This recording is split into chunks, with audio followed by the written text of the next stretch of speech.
сол секілді бұл дүниеде біреуміз байымыз, біреуміз жаңағы бай емеспіз. Міне осы мағыналарды да Алла Тағала өзімен байланыстырады. Қараңыздар, «Ва аннаху хуа ағна». Біреуді бай қылған сол Алла ғой дейді. Қараңыздар. Сол күнге дейін бай болып келген адам өз білімімен, өз әрекетімен, өз қабілетімен, өз дипломымен деп сайрап тұрған кезде Алла Тағала айтады: мен дейді сені бай қылған. Қараңыз, өшіріп тастады түгел нәрсені.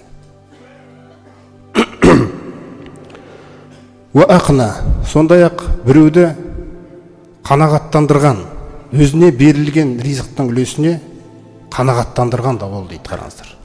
Қарап тұрсаңыздар, мынау аятта бай қылған да ол, кедей қылған да ол деп айтпайды. Кедейлікті жақындатпайды Алла Тағала бұл жерде. Кедейлікті адамның жігерсіздігімен байланыстырып жібереді.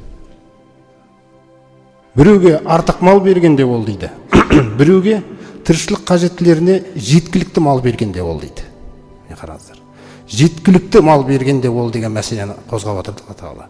Яғни Алла Тағаланың өзіңізге берген ризығына ризасыз.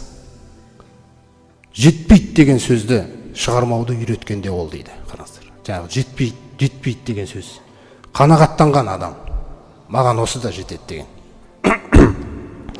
Міне біреуді өзінің жаңағы дүние мал сыйлау арқылы мұқтажсыз, яғни өзгелерге мұқтажсыз бай қылғанда ол, сондай-ақ біреуге берген ризығына қанағаттандырған, риза еткенде сол Алланың өзі дейді. Міне құрметті жамағат, бұл жерде жаңағы осы Аллах Тағаланың бізді жаратқанда дүниеде жаңағы фаддала бa'дакум ала бa'дин фир ризқи деген жаңағы аятқа қарайтын болсаңыздар, ол сендерді ризықта дейді, бір-бірлеріңнен артық қылды дейді. Қараңыздар. Дүниедегі ризықта бір-бірлеріңнен артық қылды деген сөз. Артық қылды деген сөз Алланың қасында артық деген сөз емес. Дүниесі артық тек. Түсіндіңіз бе? Бірақ белгісіз ертең қай жаққа баратыны. Бірақ дүниеде біріңнен біріңді артық қылды дейді. Яғни міндетті түрде жұмыс беруші болу керек қоғамда. Сол жұмыс бергеннің жұмысын істеу арқылы айлық табушы адам болу керек. Осындай жаңағы үйлесімді нәрсені жаратып қойған Алла Тағала арамызға.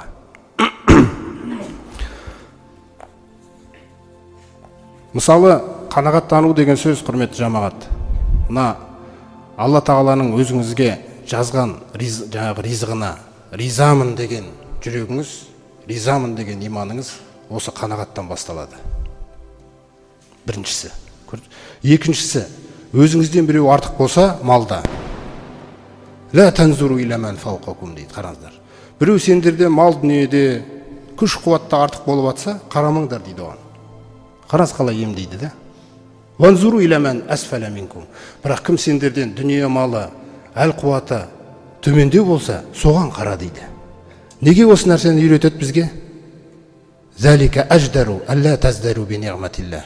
Ең лайықты жол дейді сендерге, осы дейді, Алла Тағаланың нығметіне жаңағы мысалы жек көрінішпен қарап қалмау үшін, менсінбей қарап қалмау үшін.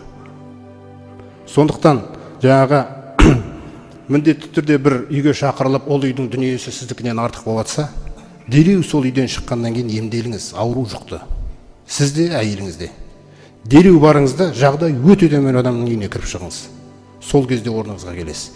Егер де екінші жаққа бармасаңыз, ана ауру кете береді. Түсіндіңіз ба? Аналардың үйге келгеннен кейін, ой, аналардың бағанағы диванын айтсашы деген әңгімелер кетеді бізде. Қараңыздар. Ананың несін айтсашы деген мәселе. Міне сондықтан қанағат деген нәрсе, құрметті жамағат, бұған жететін нәрсе жоқ. Мына Алла Тағаланың ризығына риза болудың басы, әуелгі сатысы, ғұламалар айтқандай, әуәлур ридо әл-қанаға дейді. Аллаға риза екендігінің алғашқы қадамы қанағаттығыңда дейді. Қанағаттанамын осы нәрсеге деген. Пайғамбарымыз саллаллаху алейхи вассаламға қарайтын болсаңыз өміріне, Айша анамыз радиаллаху анха айтады ғой, мысалы, 3 күн қатарынан пайғамбарымыз саллаллаху алейхи вассалам бидай нан жеп көрмеген дейді. 3 күн қатарынан нанға тойған күні болмаған дейді пайғамбар саллаллаху алейхи вассалам. Сонда ойлаңыз, мысалы, біздің біреуіміз үйде отырып нан алуды ұмытып кеттік Алланың қалауымен. кешкі дастархан, тамақтар қойылды, нан жоқ. Сол кезде не дейміз? Үйдің отағасы айтады: алып қоймайсыңдар ме нанды? Бағанадан не істеп жүрсіңдер? Алла тағала қалады сізге сол күніңіз бір кішкене болса да пайғамбардікіне саласа ұқсасын деп. Сіз ұқсатпай тастадыңыз да. Көрдіңіз бе? Алла тағала сіз білмейтін жақтан сізге тәрбиелейді. Сіз егер қанағаттанып жүрген, пайғамбарымыздың өмірімен салыстырып жүрген болсаңыз, Алла тағала сізге сол жерде айырып алуды үйретеді. Не болып жатыр сіздің үйде? Міне сондай сәттер ешқашан болмау керек та. Әрдайым жеткілікті болу керек сізде бүкіл нәрсе. Пайғамбарымыз саллаллаху алейхи вассаламның өз негізгі тамағы, жаңа бізде қара нан мен қара су деген сөз бар ғой. Оларда да жаңағы әсуадайни деп айтады арабтар. Қара құрма мен қара су дейді. Қара құрма мен қара сумен, сол қара құрманы жеп, қара суды ішіп өскен пайғамбар саллаллаху алейхи вассалам шындап келгенде. Анасы радиаллаху анху айтады, Мединаға келген күннен бастап дейді. Мединаға келген күннен бастап пайғамбарымыз бір дұрыс нандай үстелдің үстінде тамақ ішіп көрген емес дейді. Жерде. Көрдіңіз бе қандай? Өмірі қандай да? Өйткені ол қияметке дейін жасай беретін үлгі. Ол кісімен дүниенің арасында ешқандай байланыстың жоқтығы. Содан бір «Валам якул хубзан мураққақан» анасының сөзіне қарасаңыздар, бір жұмсақ нан жеп көрмеген адам дейді. Ал таң қалыңыздар. Ал біз жұмсақ нанды күнде жейміз ғой. Біз керісінше қатып қалған нанды жемейтін жайға көштік біз. Пайғамбарымыздың жеп жүргенінің бәрі қатып қалған нан еді. Суға езіп, соны жейді. Пайғамбар саллаллаху алейхи вассалам да Аллах тағаланың ең сүйікті құлы. Міне қанағат деген нәрсе. Ол кісі өзін пақырмын демейді. Ол кісінің таңдаған жолы өзіне.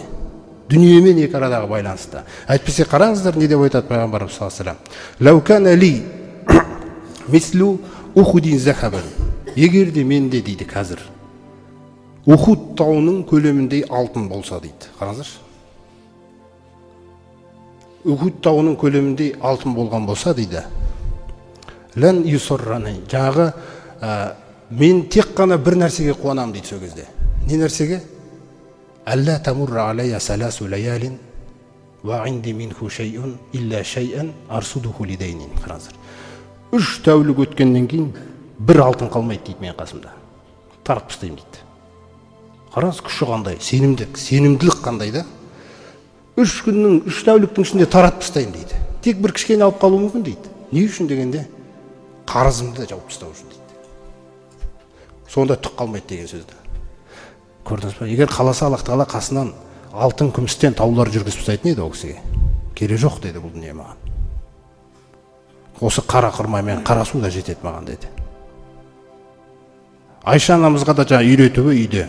Айша анамыз радиаллаху анха айтады, аннакум забаху шатан, бір күні пайғамбарымыздың үйінде біз бір қойды құрбандыққа шалдық дейді. Қой шалып, сосын пайғамбарымыз тарата бастады.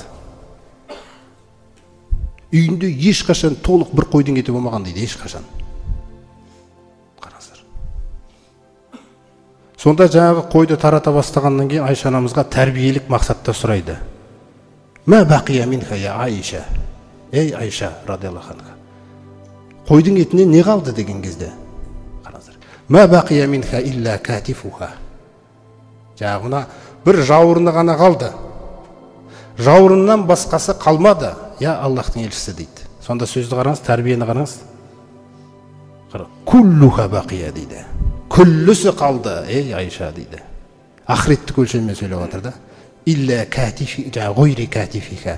Жауырыннан басқасының бәрі ақыретке кетті дейді. Жауырын қалып қалды дүниеде деп отыр. Міне қараңыздар.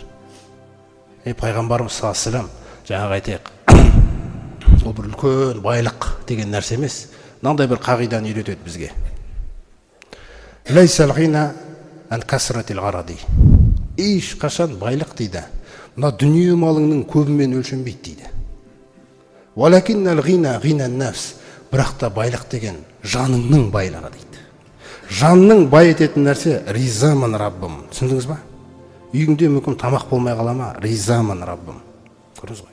Барасыз еңбек етесіз.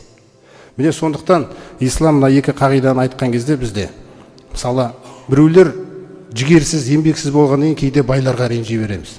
Болмайды дейді ол исламда. Көрдіңіз ба? Оларға Алла тағала белгілеген зекеті, садақалары бар. Егер де сараңдық қылып жұмсамай жатса, өздері Раббыларымен өздерінің арасында жаңағы күнә болады да.